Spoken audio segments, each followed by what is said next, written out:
sebenarnya punya peran yang sangat besar. Sebab saya nggak bisa membayangkan kalau semua mogok, saya bisa pastikan distribusi barang itu tidak akan berjalan. Kalau tidak berjalan, bisa dibayangkan kayak apa saudara-saudara kita yang ada di hulu-hulu sana, yang di luar-luar daerah sana, yang jauh dari pusat-pusat kota dan sebagainya.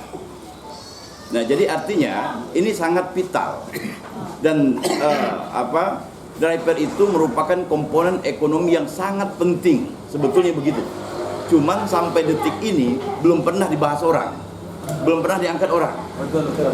Para politisi belum pernah sekali mengotak-atik cerita benda ini, ya kan? Padahal pentingnya luar biasa, karena sampai detik ini belum ada regulasi, belum ada aturan yang mengatur terkait dengan itu.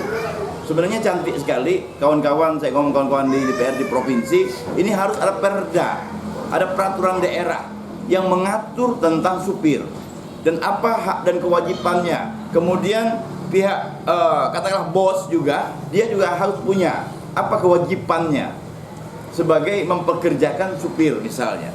Nah, kewajiban ketika terjadi hal-hal yang tidak diinginkan sebagainya, ini mesti harus diatur dalam peraturan daerah. Dan sekarang ini kan hanya diatur dalam undang-undang lalu lintas yang berkaitan langsung dengan usaha supirnya, tetapi juga tidak bisa untuk menjerat pengusahanya. Jadi dikenakan kepada si supirnya.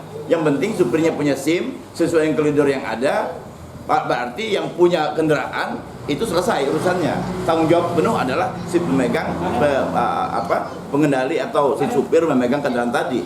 Nah, ini yang menjadi persoalan yang sangat rumit, ya kan? Jadi saya pikir dari PSSN ini mesti harus memperjuangkan bagaimana di daerah ini harus ada regulasi, ada aturan, ya kan? Ada aturan hukum yang bisa mengatur tentang keberadaan para supir ini. Secara nasional pun harusnya ada undang-undang juga.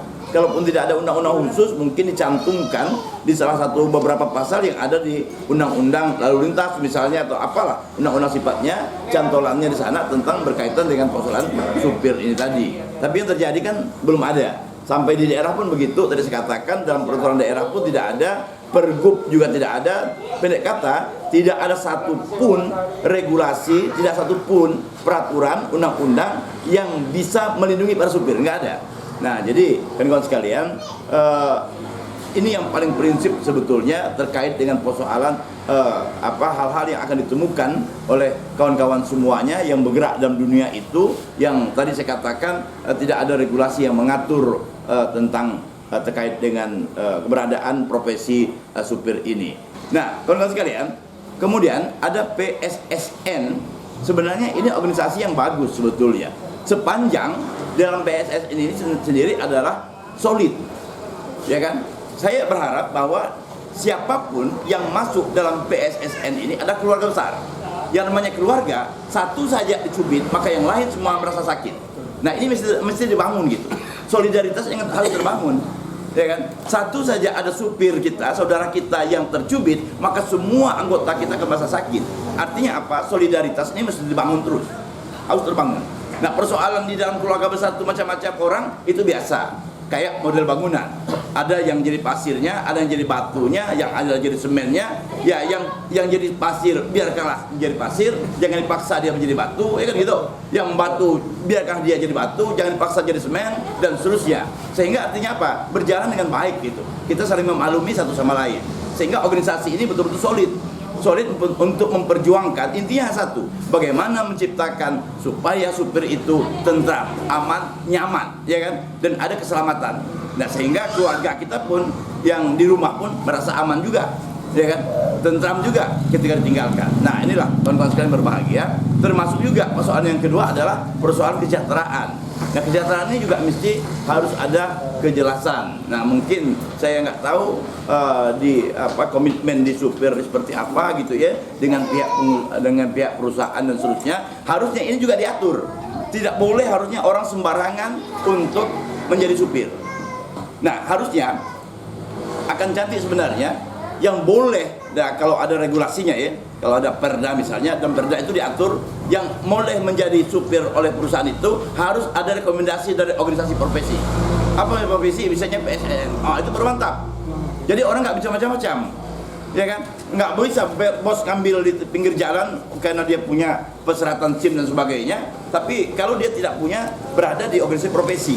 Saya berharap sebenarnya PSSN ini adalah organisasi profesi, artinya tempat berhimpunnya semua supir-supir yang ada, sehingga nantinya para pengusaha-pengusaha yang menggunakan jasa itu harus menggunakan anggota yang berasal dari PSSN. PSSN yang akan merekomendasikan siapa-siapa saja yang boleh dipekerjakan.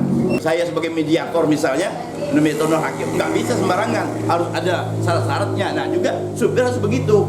Nah sehingga nantinya pengusaha itu tidak gampang main tendang saja, supir nggak suka, cabut, ambil lagi orang lain dan seterusnya. Ini kan kacau ini kayak begini, ya kan? Jadi nggak ada kekuatan hukum kita. Seenaknya saja, kalau ada misalnya kita sedikit memberikan masukan, kritikan dan sebagainya kepada bos merasa nggak suka, ya udah dibuangnya. Hak aku kok katanya kan, suka-suka saya lah. Nah ini kan kacau nih. Jadi tidak ada satu ikatan gitu ya, tidak ada satu landasan hukum yang bisa menguatkan para supir ini. Jadi yang terjadi kayak begini, menurut saya ya selama ini, tapi walau alam mungkin saya salah, tetapi yang terjadi pengamatan saya ya kayak begitulah modelnya. Kalau saya mau pakai, saya pakailah. Kalau tidak, saya buang, saya ganti orang lain kan begitu. Nah ini kan kacau nih, jadi seenak dia. Jadi kata kunci yang paling penting adalah bagaimana kita mendorong supaya di Provinsi Kalimantan Barat ini ada perda, ada peraturan daerah supaya yang mengatur terkait dengan supir ini. Nah mungkin saran saya kawan-kawan di PSSN ini bisa audiensi di DPR kota provinsi, minta supaya mereka bisa membuatkan peraturan daerah tentang keberadaan para supir-supir ini. Saya pikir ini sangat penting sekali, ya kan? Nah sehingga ya, ada kekuatan hukum gitu ya, ada kekuatan hukum yang bisa kita lakukan berikutnya. Nah sekarang itu saya singkat, ya mohon maaf bukan menggurui ya, tapi saran saya baiknya pengurus juga audiensi ke sana, minta pada DPRD provinsi membuat perda regulasi yang mengatur keberadaan para supir-supir ini. Nah kalau ini kita lakukan, waduh mantap sekali. Dan dalam perda itu dicantumkan bahwa harus melalui PSSN misalnya. Itu akan sangat bagus sekali. Nah sekira itu saja. Terima kasih. Assalamualaikum warahmatullahi wabarakatuh. Selamat malam, salam sejahtera, bahagia selalu kita semua. PSSN adalah perjuangan seorang supir Nusantara. Kami berdiri sekitar 1 tahun. Kendala kami memang banyak di jalan, seperti di lokasi-lokasi dan sebagainya. Alhamdulillah untuk saat sekarang, untuk bahan bakar sudah mulai mudah, dan kami harapkan untuk kedepannya PSSN ini bisa diperhatikan oleh pemerintah, yaitu Pak Dewan kita yang dari provinsi. Perdanya, kita perda lebih peduli lagi dengan supir tentang lalu lintasnya, Bang.